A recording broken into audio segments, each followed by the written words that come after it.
عن عائشة قالت قال رسول اللہ صلی اللہ علیہ وسلم، حضرت عائشہ صدیقہ رضی اللہ تعالی عنہ سے روایت ہے، رسول اللہ صلی اللہ علیہ وسلم نے فرمایا، تحروا لیلۃ القدر فی الوتر من العشر الاواخر من رمضان، شب قدر کو تلاش کرو رمضان کی آخری 10 راتوں میں سے، تاک راتوں میں۔ اللہ تعالیٰ نے اس رات کو مبہم رکھا جو اتنی عظیم رات ہے۔ قرآن مجید میں ایک جگہ فرمایا قرآن شب قدر میں نازل ہوا، انا انزلناہ فی لیلۃ القدر۔ دوسری جگہ فرمایا کہ قرآن کا نزول ماہ رمضان میں ہوا۔ تو اس سے یہ تو پتہ چل گیا کہ وہ رمضان کی ہی راتوں میں سے کوئی رات ہے، یہ تو پتہ چل گیا صاف طور پہ۔ پھر حضور صلی اللہ علیہ وسلم نے مزید نشاندہی کی کہ آخری عشرے کی تاک راتوں میں اس کا زیادہ امکان ہے، اب اس کا زیادہ اہتمام کیا جائے۔ اس کے ساتھ ساتھ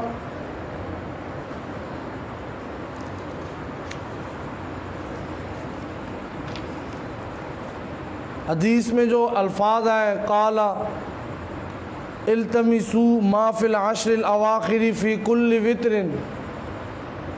کہ تلاش کرو آخری عشرے کی تاک راتوں میں۔ نبی پاک صلی اللہ علیہ وسلم نے اس رات کو دیکھا، صحابہ کرام کو بتلانے کے لیے نکلے، راستے میں 2 آدمی جھگڑ رہے تھے، اس جھگڑے کی نحوست کی وجہ سے اس رات کی تعین اٹھا لی گئی۔ حدیث کے الفاظ ہیں، خرج النبی صلی اللہ علیہ وسلم لیخبرنا بلیلۃ القدر فتلاحى فلان و فلان فرفعت، فلاں آپس میں لڑائی کر رہے تھے، اس کی رات کی تعین اٹھا لی گئی۔ اس لیے کہتے ہیں کہ جھگڑے سے بچنا چاہیے، جھگڑے سے۔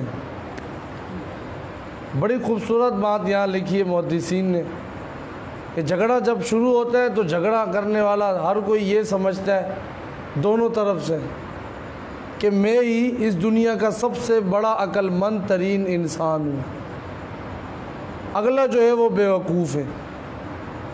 کوئی جھگڑا، اس کی بات کو رد کرنا ہے، میں اوپر ہوں۔ حدیث پاک میں آیا، قال رسول اللہ صلی اللہ علیہ وسلم، الا اخبرکم بافضل من درجۃ الصیام والصلاۃ والصدقۃ، قالوا بلا۔ حضور صلی اللہ علیہ وسلم نے فرمایا، کیا تمہیں میں نہیں بتلاؤں ایک ایسی چیز جو روزے سے، نماز سے، صدقے سے افضل ہے؟ فرمایا کیوں نہیں؟ قال صلاح ذات البین فإن فساد ذات البین ہی الخالقہ۔ اللہ اکبر۔ فرمایا اس سے بہتر، سب سے بہتر ہے 2 آدمیوں کے درمیان صلح کروانا، اور آپس کے جھگڑے دین کو اس طرح ختم، اس حدیث میں آیا، دین کو اس طرح ختم کر دیتے ہیں جس طرح استرے سے بال صاف کیے جاتے ہیں سر کی، اس طرح۔ ایک ہوتا ہے کینچی، ایک ہوتا ہے مشین لگانا، پھر ایک سب سے آخری اس طرح، ہاں وہ بھی کبھی کبھی کروانا چاہیے، جس کے ہم قریب بھی نہیں جاتے ہیں۔ ہمیں تو چھوٹے ہی تھے، ہم بچپن میں تھے تو والد صاحب نے اسی کی عادت ڈالی ہے۔ تو بہرحال اب آخری بات، جو ایک بہترین بات آپ کو بتاؤں، پہلے ایک حدیث سنا کے پھر انشاءاللہ آخری بات بڑی زبردست حضرت تھانوی رحمۃ اللہ علیہ کے حوالے سے یہاں پہ نقل کی گئی، بڑی زبردست بات۔ فرمایا یہ حدیث ہے ایک، من ترک مران وہو الحق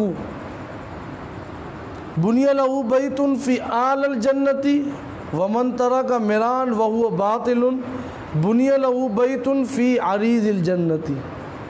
یہ ترمذی شریف کی روایت ذکر کی ہے، جو آدمی جھگڑا چھوڑ دے اور وہ حق پر ہو، یعنی حق پر ہے جھگڑا، چلو یار چھوڑ دیا اللہ کے لیے، نبی صلی اللہ علیہ وسلم نے فرمایا چھوڑ دو، جھگڑا نہ کرو، خود حق پر ہے حالانکہ، تو فرمایا اس کے لیے جنت میں ایک اعلیٰ مکان بنا دیے جاتے، اور فرمایا جھگڑا چھوڑ لے، اور وہ باطل پر ہے، یعنی ہے بھی باطل پر لیکن پھر بھی چلو کہتا ہے چھوڑ دیا جھگڑا، تو اس کے لیے جنت کے وسط میں ایک محل بنا دیے جاتے ہیں۔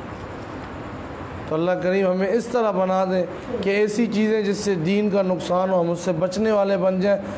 ایک اصول تھانوی رحمۃ اللہ علیہ کا یہاں ذکر کیا گیا، بات تو چل رہی تھی اعتکاف اور لیلۃ القدر کی، تو یہ ایک بات آج کے درس میں بتائی، لیلۃ القدر کی تعیین اس کا آج کا موضوع ہے، تو اس میں یہ جھگڑے والی بات آئی تو 2-3 حدیثیں اس کے ضمن میں ذکر ہوئی۔ حضرت تھانوی رحمۃ اللہ علیہ نے ایک اصول ذکر کیا ہے، فرمایا کہ ایک کام ہمیشہ اپنے ذمے اپنی زندگی میں کر لو، جھگڑے اکثر ختم ہو جائیں گے، وہ یہ دنیا والوں سے امیدیں چھوڑ دو۔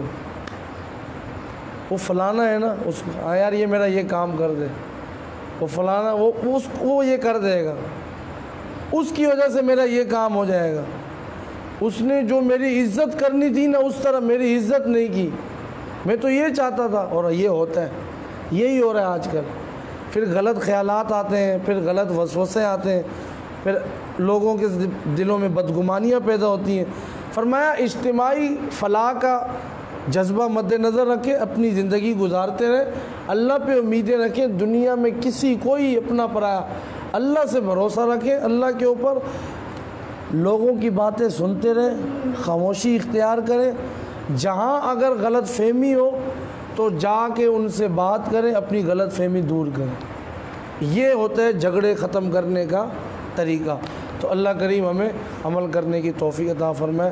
الحمدللہ رب العالمین، اللہم صلی علی سیدنا مولانا محمد، ربنا آتنا فی الدنیا حسنۃ وفی الآخرۃ حسنۃ وقنا عذاب النار، اللہم انک عفو کریم تحب العفو فاعف عنا، یا غفور اغفر لنا، یا رحیم ارحمنا، یا ناصر ربنا اغفر لنا ولإخواننا الذين سبقونا بالإيمان ولا تجعل في قلوبنا غلا للذين آمنوا ربنا إنك رؤوف رحيم۔